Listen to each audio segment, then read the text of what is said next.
Hey guys, today we're talking about two-way tables. What is a two-way table? Well, a two-way table is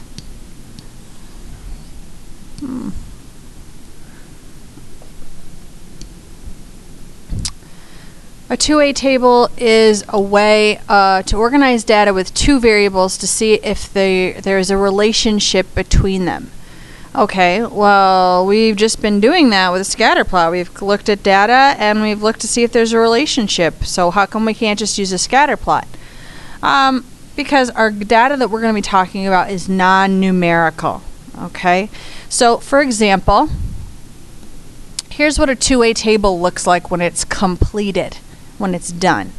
Let's say somebody was trying to figure out if there's a relationship between being male or female versus right-handed and left-handed. Like, were girls more likely to be right-handed or were boys more likely to be left-handed? So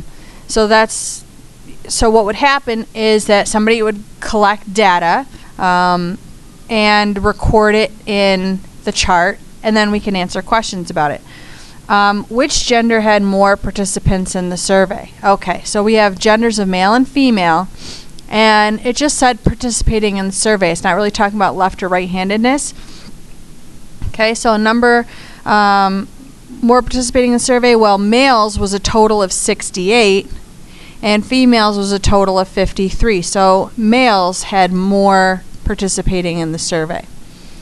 How many total people were right-handed? Okay, so how many total people were right-handed? Total, right-handed, follow those two, you get 109.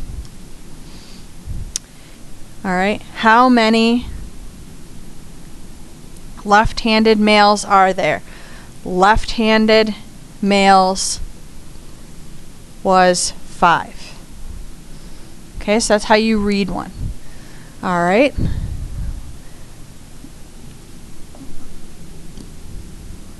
So looking at your homework, all right, if I give you raw data, all right, so this is 8 students in a class were asked 2 questions. They were asked if they eat breakfast every morning and if they exercise every day. So they're looking for a connection. If somebody eats breakfast, are they more likely to exercise or less likely to exercise? Or maybe there's no connection there at all. So they were asked if they eat breakfast and if they exercise, and these are the responses. So like this column represents the first person, this column represents the second person, the third person, and so on. I find it helpful, especially with yeses and nos, to put little two-letter codes in each box to kind of help me organize it better and do my tally marks faster. So breakfast, yes, and exercise, yes. Breakfast, no. Exercise, yes. Okay. Yes to breakfast, but no to exercise. No to breakfast and no to exercise. Okay, so person 1 is yes, yes. So I'm going to make a tally mark for them. Okay, I did theirs.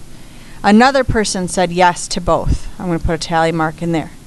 The next person said yes to breakfast, but no to exercise. Yes to breakfast, no to exercise. So they get a tally mark in this box. The fourth person, same thing. Yes to breakfast, no to exercise. The next person said no to both. So I put a tally mark there. The next person said no to breakfast, but yes to exercise. Okay, you could also put yeses here. That helps as well. Okay. No to breakfast. Let's see, where did I leave off? Okay, no and yes. The next one was a no and a no. Put a tally mark. And the last one is yes and a yes. So once I have my tally marks, all right, I'm going to say, let's see, that's 3 tally marks. So I'm going to put the 3 here. There's 1 tally mark, 2 tally marks, 2 tally marks. Okay.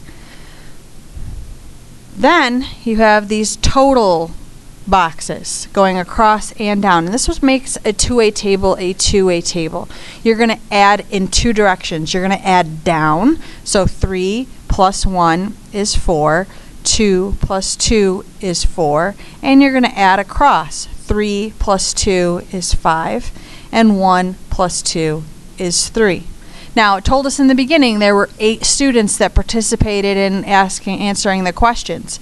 So this final box is 5 plus 3 is 8. And I just got to check. 4 plus 4, that's also 8.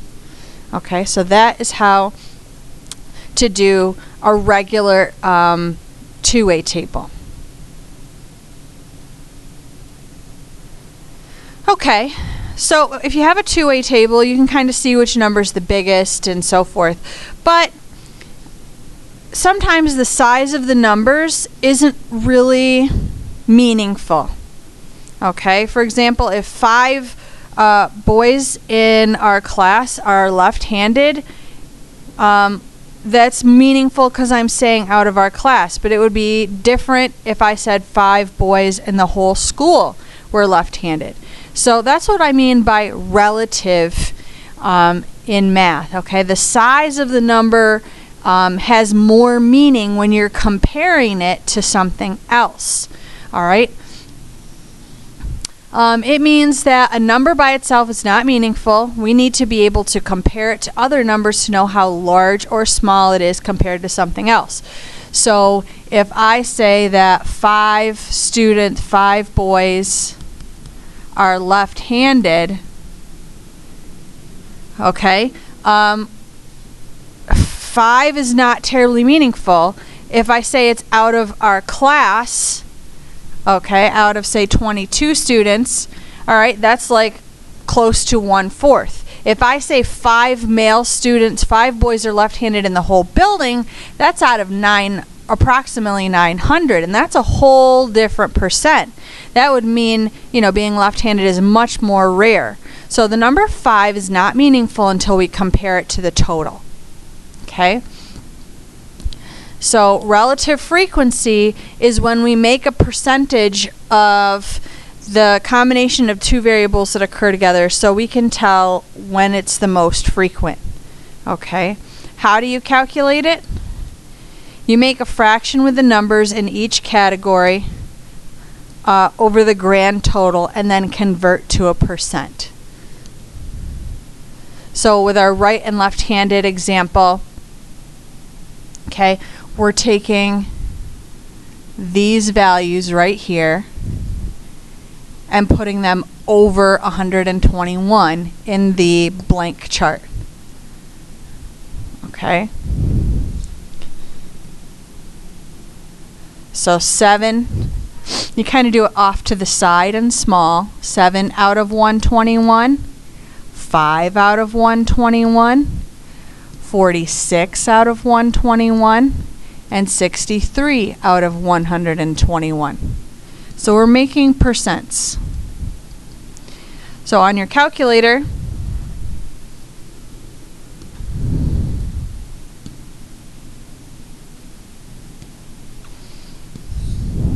to convert to a percent, you just remember that the fraction bar is the same as a divide key. 7 divided by 121, and I get 0.057851. Well, that's the decimal. I've got to move that decimal over 2 times, so it'll be between the 5 and the 7, and then I have to look at rounding.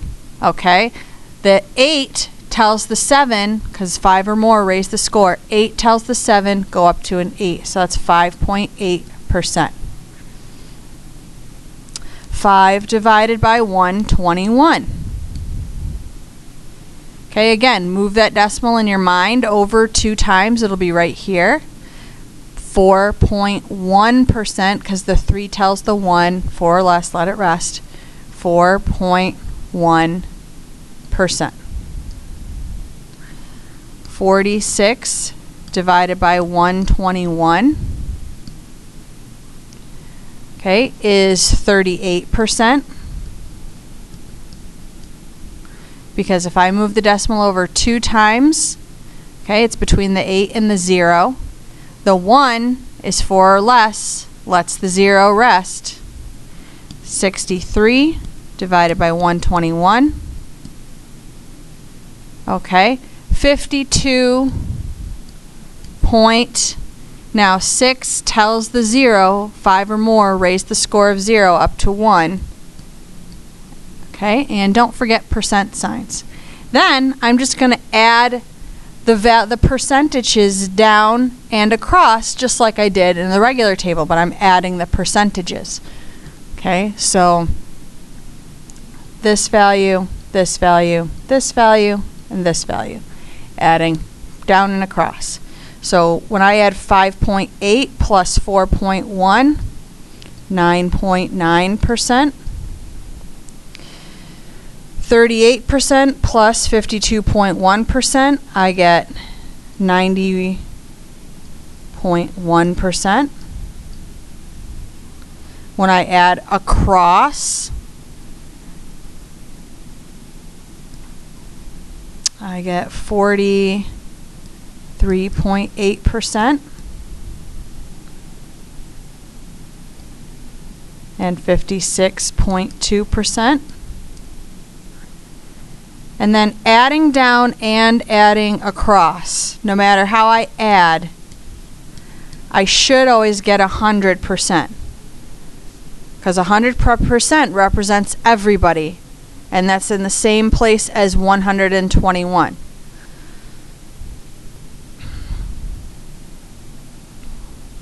Okay, so here's what this tells us. Let's say we got a new student. And I asked you, what are the chances that we got a new student that was a left-handed female? Based on our data, we could say that a new student that was a left-handed female would only be about 5.8%. Okay, so you could use these percentages as probabilities to say, you know, what are the chances that a new student would do this. All right, which group is more likely to be right-handed? Okay, right-handedness is this column right here. All right, which group out of these two values, 52.1 and 38%, which group is more likely? Males are more likely to be right-handed.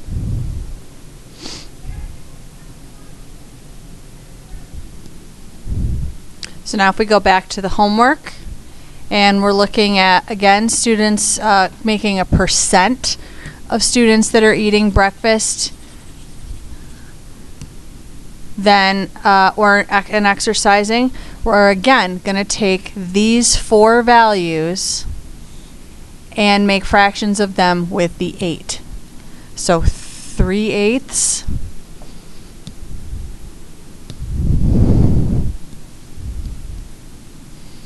1/8, 2/8, 2/8. All right, we're going to figure out each of those percents. 3 divided by 8 is 37.5%. 1 divided by 8 is 12.5%. You see, I'm just moving that decimal over 2 times in my head. 2 divided by 8 is 25%. And if that's also 2 divided by 8, I don't need to do it twice on the calculator. Okay. And then we start adding down and adding across. So 37.5 and 12.5 is 50%. Okay. 25 and 25 is 50%. Adding across 37.5. Again, remember, if these are anything that you're not comfortable doing in your head, you can always do them on the calculator, but remember, the calculator won't put the percent sign next to it, so you have to do that. Okay. And then adding across and then add down just to make sure you still get a 100. Now, because on your homework sometimes you might round, if you get 100.1% or 99.9%, that's okay. All right, that is still acceptable to get. Okay, have a good day. See you next time.